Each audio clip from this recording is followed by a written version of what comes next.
Hi everyone, and welcome back to my kitchen. Listen, tonight we've got quite the treat, and it's very, very simple. We are having pasta fagioli. I know that's not right, but we love it. I don't know how you say it, but it's delicious. So, let me tell you what I've got going because it had to cook for 10 minutes. We just have a pound of hamburger in here that we cooked down, broke it up really good, and then drained it. To that, we added a half an onion, and I just used the white onion. Those are just my preferences. And then I used a cup of julienne carrots.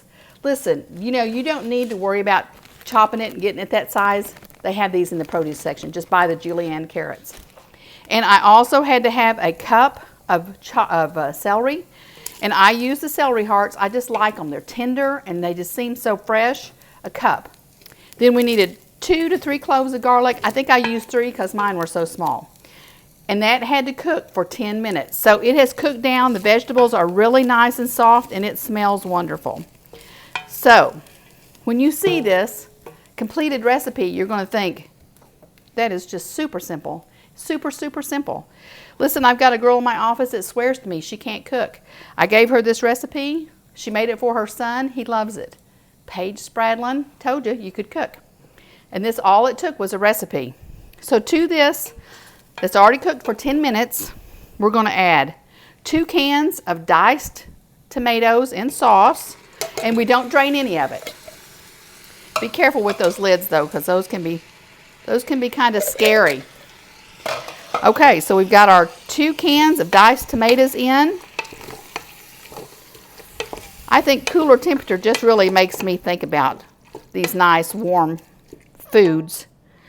Then we need a can of kidney beans. Same thing's true, juice and all. And then we need a can of Great Northern beans.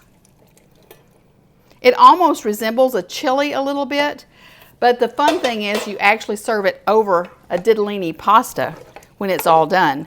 And we're getting this all mixed up. It actually cooks for an hour.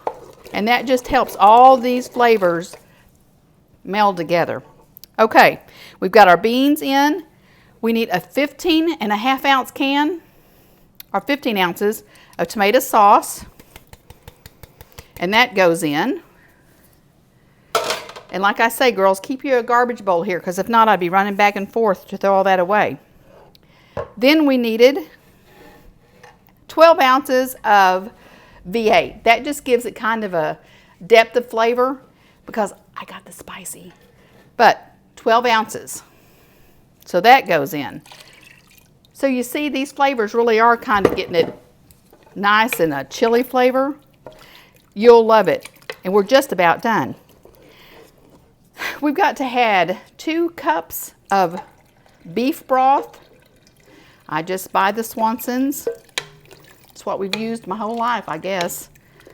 And truthfully, it calls for 2 cups. This is 14.5 ounces, so we're 1.5 ounces short. But I didn't want to have to open another can just for a little over 1 ounce. Okay, that's our beef broth. Now we have to add a tablespoon of Worcestershire sauce. Is that just 1 tablespoon? I think it is. Yes. And that goes in. Same thing's true with that. That's delicious flavor. Then we add 1.5 teaspoons of salt. I wouldn't go too heavy with it because a lot of the stuff that we've got in there is probably a little salty. We've got 2 tablespoons of Italian seasoning.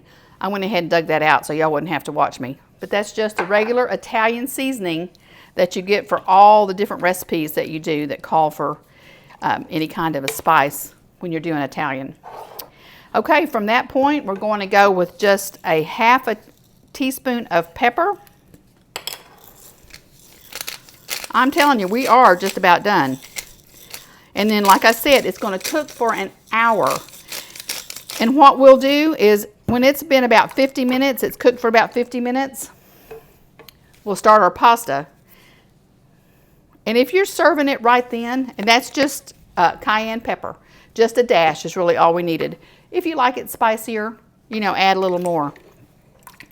But that's it. Can you believe it?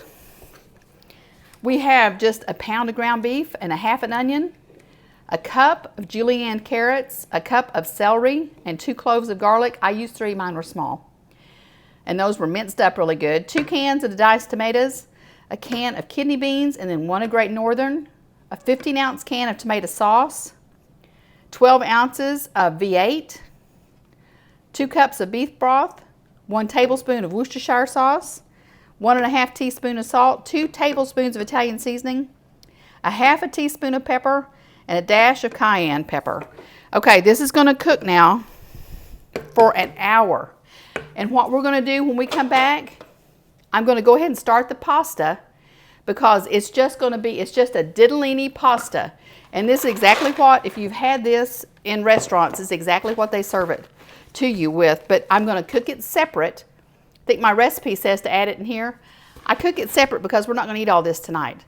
And this will keep this nice and fresh if I keep them separate. So, but I'll show you that when we get back. But right now, we're going to let this cook for an hour, and I'll see you back here. Welcome back. Do you know what time it is? It's dinner time. This has been a long hour because this smells scrumptious. I'm going to plate it up for us, but I wanted to tell you, I've already given you all the things that you need to make this, and you won't believe how delicious it is. It tastes like you've gone to one of the restaurants in town that has this soup, pasta fagioli. That's how we say it, but I'm not French or whatever.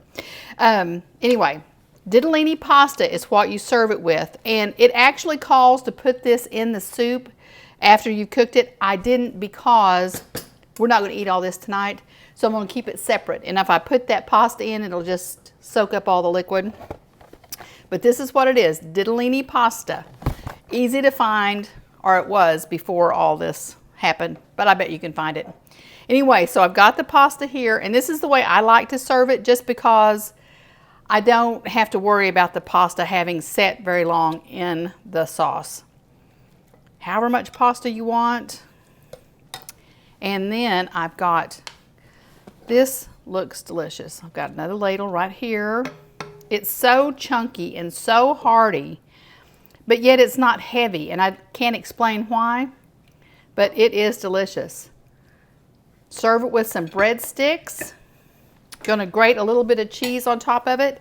Listen, I was trying to remember how long I've had this recipe, and I really can't tell you how long it's been. But Tammy Marr had given this to us at, I think it was a women's event at our church. And I seriously think it had to be 10, 12, 15 years ago. Anyway, served with a little Parmesan cheese on top. Tammy, thank you for the recipe. And we are ready to eat. Give it a try, even if you want to wait till it cools off even a little bit more. But it's a rainy, cool day today, so this is perfect. It's going to hit the spot.